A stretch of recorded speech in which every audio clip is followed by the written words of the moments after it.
குருவே சரணம். அனைவருக்கும் வணக்கம்.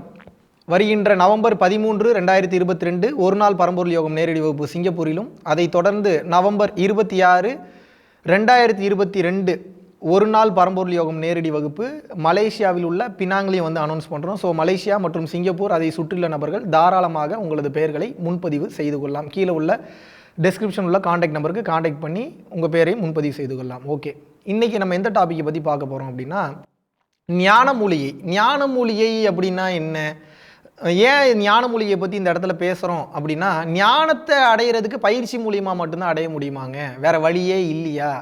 புரிதல்லையும் ஞானத்தை அடையலாம். மனிதன் செய்யாத வேலைகளை மூலிகைகள் செய்யும் சித்தர்கள் சொல்கிறாங்க. அப்போது இந்த ஞானத்தை அடைவதற்கு வள்ளல் பெருமான் கூறிய அற்புதமான காய சித்தி மூலிகைகள் அல்லது ஞான மூலிகை தான் இந்த ஞான மூலிகை என்பது. இது எதனுடைய காம்பினேஷன் அப்படின்றத முதல்ல நான் சொல்கிறேன். அதுக்கப்புறம் இது எப்படி உங்களுடைய உடம்பில் செயல்படுது அப்படின்றதையே சொல்கிறேன். கரிசாலை, வல்லாரை, தூதுவளை, முசுமுசுக்கை, புளியாரை. புளியாரை மேக்சிமம் கிடைக்கிறது இல்லை. புளியாரை கிடைக்கல அப்படின்னா பொன்னாங்கண்ணி. இந்த 5 கீரைகள், இதுக்கு பேர் மூலிகை கிடையாது, கீரைகள். இந்த கீரைகளே மூலிகைகளாகவும் செயல்படுகிறது. ஒவ்வொன்றையும் ஒவ்வொரு சத்து அதிகமாக நிறைந்துள்ளது. இதை குறைஞ்சது ஒரு 10 வருஷத்துலேருந்து 12 வருஷம் நம்ம எடுத்துட்டோம் அப்படின்னா உச்சகட்ட ஞான நிலையை அடைந்து விடலாம். உடம்பினுடைய மெக்கானிசமே மாறிடும், ஆல்கெமிக்கல் ப்ராசஸாகவே மாறிடும்ன்றார் வள்ளல் பெருமான். இதனால தான் காய சித்தி, காயம்னா உடம்புன்னு அர்த்தம், சித்தினா முழுமை பெறுதல்னு அர்த்தம். உடம்பு என்பது அழியா தேகத்தை பெற்றுவிடும் அப்படின்னு வள்ளல் பெருமானே சொல்கிறார். ஸோ கரிசாலை, வல்லாரை, தூதுவளை, முசுமுசுக்கை, பொன்னாங்கண்ணி. பொன்னாங்கண்ணி மேக்சிமம் இப்போ ஏன் பொன்னாங்கண்ணி அப்படின்றத ஆட் பண்ணிக்கிறேன்னா, புளியாரை இல்லாதனால பொன்னாங்கண்ணி ஆட் பண்ணிக்கிறோம். புளியாரை இருந்ததுன்னா மிக சிறப்பு. இந்த 5 கீரைகளுடைய கூட்டிணைவு, இந்த 5 கீரைகளையும் பொடி செஞ்சுக்கிட்டு, இது மேக்சிமம் நம்மக்கிட்ட இருந்த வரைக்கும் நம்ம கொடுத்துட்டு இருந்தோம். பட் இப்போ இது ஸ்டாக் இல்லை, ஏன்னா அவ்வளோ கரிசாலை பிடிக்க முடியறது இல்லை. ஸோ வாய்ப்பு இருந்தது அப்படின்னா, ஸ்டாக் இருக்கும் பட்சத்தில் ஃபவுண்டேஷனுக்கு ஃபோன் பண்ணி கேட்டு வாங்கிக்கோங்க. அப்படி இல்லை அப்படின்னா தயவுசெய்து உங்கள் ஏரியாலே இருக்கக்கூடிய சித்த மருத்துவ கடைகளில் போய் கேளுங்க. என்ன கேட்குறீங்கன்னா, கரிசாலை, வல்லாரை, தூதுவளை, முசுமுசுக்கை, புளியாரை இருந்தால் புளியாரை, இல்லைன்னா பொன்னாங்கண்ணி. இந்த 5 பவுட்ரு தனித்தனியாக இருந்தாலும் பரவாயில்ல. அதாவது காய வச்சு அது ஒரு சில ப்ராசஸ்க்குள்ளே ரொம்ப குவாலிட்டியாக இன்றைக்கி யாரும் வெளியில் பண்ணுறதில்ல. சப்போஸ் குவாலிட்டியாக பண்ணுறவங்களாக இருந்தாங்கன்னா அவங்கள கேட்டு நீங்கள் வாங்கிக்கோங்க. வாங்கி இந்த 5 பொடியையும் ஒன்றாக மிக்ஸ் பண்ணி, 5 பொடியும் ஒன்றா மிக்ஸ் பண்ணி ஒரு டப்பாவில் வச்சுக்கோங்க. ரொம்ப ஆர்கானிக்காக இருந்ததுன்னா நீங்கள் புழுவெலாம் டக்கு டக்குன்னு ஏறிடும். ஏன்னா பியூராக ஆர்கானிக்காக இருக்கிறதுனால எறும்பு பிடிச்சிரும். அதனால் ரொம்ப பக்குவமாக பாட்டிலில் அதை பதப்படுத்தி வச்சுக்கோங்க. அதுக்குன்னு ஒரு தனி ஸ்பூன் மட்டும் மெயின்டைன் பண்ணிக்கங்க. காலையில் தினமும் எடுத்து ஒரு 1லேருந்து 1.5 ஸ்பூன் எடுத்து கையில் கலக்கி நக்கி சாப்பிட்லாம். அப்படி இல்லாட்டி அப்படின்னா அதிகமான அளவு நீங்கள் எடுத்துக்கிறீங்க, ஒரு 2 ஸ்பூன் எடுத்துக்கிங்கன்னா கை பத்தாது. அப்போ அந்த மாதிரியான சூழ்நிலை ஒரு பாத்திரத்தில் போட்டு நல்லா கலக்கி அதை எடுத்து கையில் போட்டு நக்கி சாப்பிட்லாம். ஏன்னா கை இப்படி சுத்த சுத்த சுத்த சுத்த உமிழ்நீர் ஊறும் தான் கான்செப்ட். எதை வச்சு கலக்கணும் அப்படின்னு பார்த்தீங்கன்னா, அந்த 5 பொடிகளையும் ஒரு பொடியாக மாற்றி அதை சுத்தமான பசு நெய்யில் கலந்து நாக்கால் நக்கி சாப்பிடும்போது உமிழ்நீர் ஊறும். உமிழ்நீரோட காலையில் நீங்கள் சாப்பிட வேண்டும். காலையில் சாப்பாட்டுக்கு முன்னாடி நீங்கள் சாப்பிட்டீங்கன்னா மிக சிறப்பாக செயல்படும். இதை நீங்கள் ரெகுலராக சாப்பிடும்போது சில நேரத்தில் வாமிட்டிங் சென்சேஷனாக வர மாதிரி இருக்கும், கொஞ்சம் டேஸ்ட் இல்லாத மாதிரி இருக்கும், கொஞ்ச நேரம் காய்ச்சல் தலைவலி வர மாதிரி இருக்கும். தயவு செய்து புரிந்து கொள்ளுங்கள், கீரைகள் எந்த விதத்திலும் உங்களுக்கு தீங்கு செய்யாது. நீங்கள் புரிந்து கொள்ள வேண்டும். ஏன் காய்ச்சல் தலைவலி வருதுன்னா, உங்களுடைய கழிவுகளை காய்ச்சல் மூலியமாகவும் இல்லை லூஸ் மோஷன் மூலியமாகவும் லைஃப் லாங் அப்படி வரும்னு நான் சொல்ல. ஒரு சில பல நாட்கள் இருக்கும், அதுக்கப்புறம் சரியாயிடும்.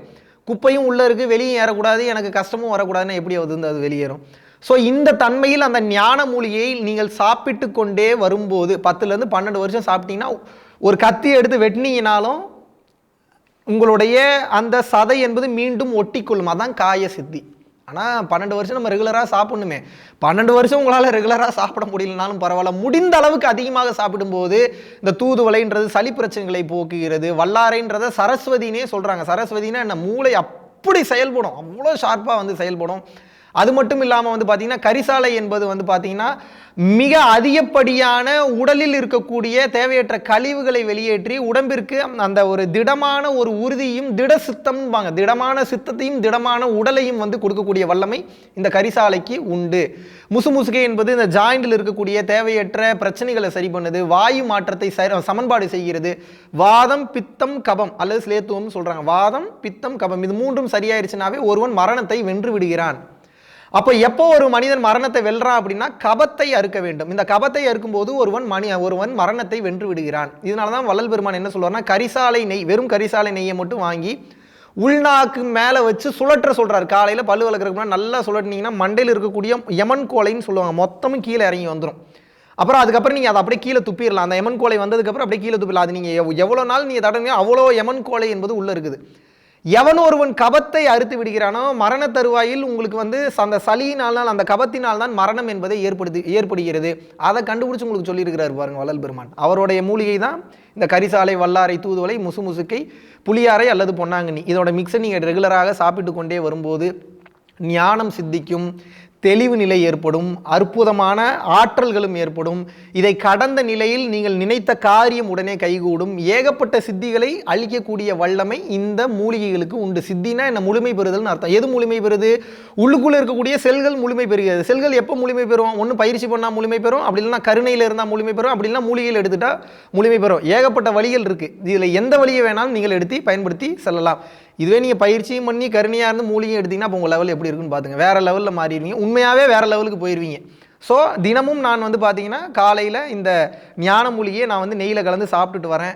நம்ம பயிற்சி பண்ணுற எல்லாருக்கும் இந்த விஷயத்தை நான் சொல்லித்தரேன். வாய்ப்பு இருக்கிறவங்க உங்கள் சித்த மருத்துவ கடையில் கேட்டு வாங்கி சாப்பிடுங்க. ஸோ சாப்பிட்டிங்கன்னா மிக சிறப்பாக இருக்கும். ஏன்னா நிறையா பேருக்கு நம்மளால் இதை வந்து கொடுக்க முடியறதில்ல, கம்மியான அளவு இருக்கிறதுனால. இருந்ததுன்னா நம்ம ஃபவுண்டேஷனில் ஃபோன் பண்ணி வாங்கிக்கிங்க. அப்படி இல்லாட்டினா உங்கள் ஏரியாவிலே தாராளமாக இதை நீங்கள் பெற்றுக்கொள்ளலாம். நன்றி, வணக்கம்.